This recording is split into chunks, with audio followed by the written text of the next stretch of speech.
My buy-to-let investment property now has a major issue which could actually end up costing me £100,000 to fix. And it's not just me potentially facing a bill like this, it could actually affect up to 500,000 leaseholders in the UK, and what's worst about it all is that some don't even know it yet. So if you are interested in getting started with buy-to-let, or maybe that journey has already started, then stick around because what I'm about to tell you could change everything. Let's jump straight in. Okay, so before we get started, let me bring you up to date with everything that has happened with my investment property so far. In September of 2017, I completed a purchase of a 2-bedroom apartment in the middle of Norwich city centre for £227,000. Now what I want you to do is actually pay attention to the word that I actually highlighted down below, because this is going to play a major part in the issues that I'm currently facing. But moving on, I initially lived in this apartment for 3 years up until the summer of 2020, where I moved out into the house that I live in right now. And of course doing this then gave me the opportunity to keep my flat and then rent it out to earn myself some nice passive income. And for the best part of 18 months, things literally couldn't have gone any better. I've had and still have an amazing set of tenants that have never missed a payment. Repairs at the property have been at an absolute minimum, with my largest job to date is actually replacing an oven light bulb, which does make you think, where does this major issue that is going to potentially set me back £100,000 even come into this? Well, it all starts from the horrific events of June 14th, 2017, where a high-rise fire broke out at the Grenfell Tower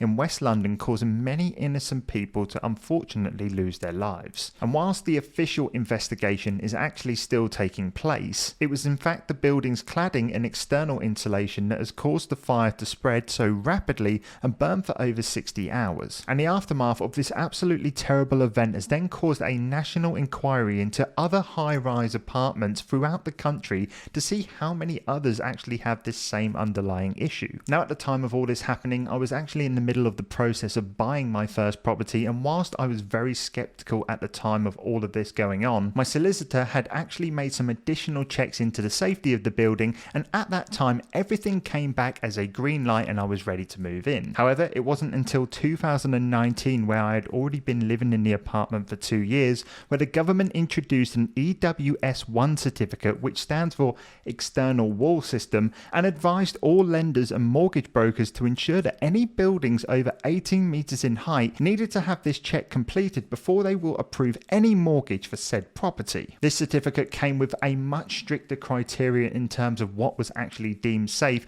and because this certificate had to be carried out on so many different high-rise buildings in the UK, and with it being such a new form, things were never exactly going to get sorted straight away. And as you can imagine, this has then led to a number of issues for leaseholders and landlords, and I think a couple of these might actually really shock you. The first being is that if you are a leaseholder of a building that requires an EWS1 form, then it's virtually impossible to sell your property right now, because lenders will not be lending any money to anybody that is buying a flat that doesn't have one. And this has essentially left people that own flats in high-rise apartments literally feeling like they are in property jail right now. Now, luckily for me, one thing that I'm not trying to do right now is actually sell my property, because it is currently bringing a really nice form of passive income for me as I do work on building up my other businesses. However, when it comes to this second issue, this is the one that is extremely worrying for me, and the one that I think will shock you the most. And that is because as this new criteria has been introduced,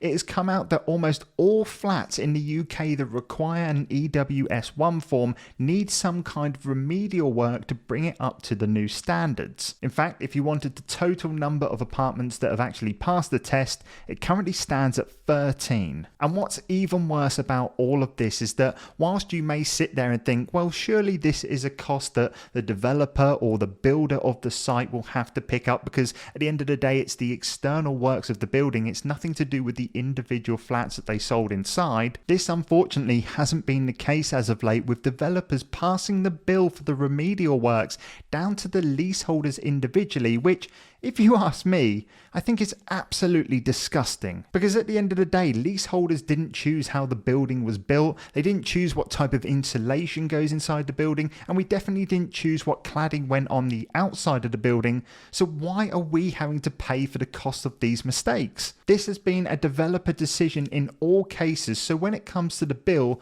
they should be the one picking it up. However, it's been completely the opposite. Now, if you ask me and any other leaseholder, it's pretty safe to say that that we all think that this is an absolute disgrace that we have to pay for any of this. However, we all do understand that safety should be top priority and someone does need to pay for it. Now, when it comes to my own investment property, the final bill hasn't actually been confirmed yet. What I have had is the initial EWS1 form come back, and just like most other flats in the UK, it's come back with a B2 rating, and knowing this means that I could too face a six-figure bill, which of course would be a massive cause for concern for my investment. But right now I am completely unclear of what that is going to be, and I'm just waiting for a bill to turn up on my doorstep at any time. However, having said all this, there has been some recent developments as of late which could potentially give me a sliver of hope, making this thing not seem as bad as what it all seemed to start with. On the 8th of January 2022 of this year, Secretary of State Michael Gove came out and said this. And fourth and most importantly, leaseholders are shouldering a desperately unfair burden. They're blameless, and it is morally wrong that they should be the ones asked to pay the price.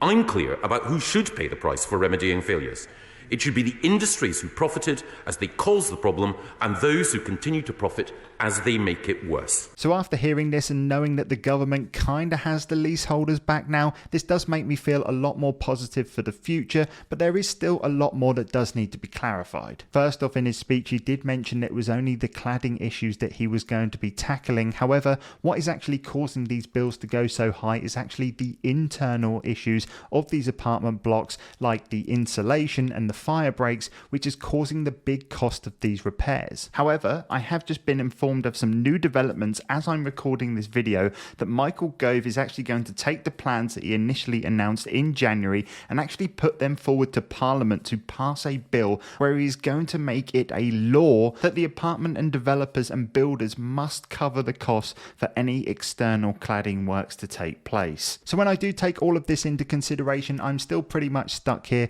with no idea whether I'm actually going to face a six-figure bill, or maybe I won't actually have to pay anything at all and have the bill passed to those who are actually responsible. Which makes me ask the question, is it still even worth it going for a buy-to-let property in 2022? Well, first off, if you're looking at a traditional house as an investment, or maybe even a bungalow, then nothing has actually changed here, so if that's your plan, then just carry on. However, if it is a flat you are looking to purchase within a high-rise block, whilst I'm not completely dismissing it as an investment, because from my own experience it's still been a really positive investment for me, one thing that you are definitely going to need to check before you make any kind of purchase or investment is that that flat has an EWS1 certificate, meaning that you will not be liable for any costs in the future if that needed any work. Because whilst myself and hundreds of thousands of other leaseholders couldn't avoid being in this situation in the first place, you now have the knowledge to be able to question this, and it will definitely help you going forward in the future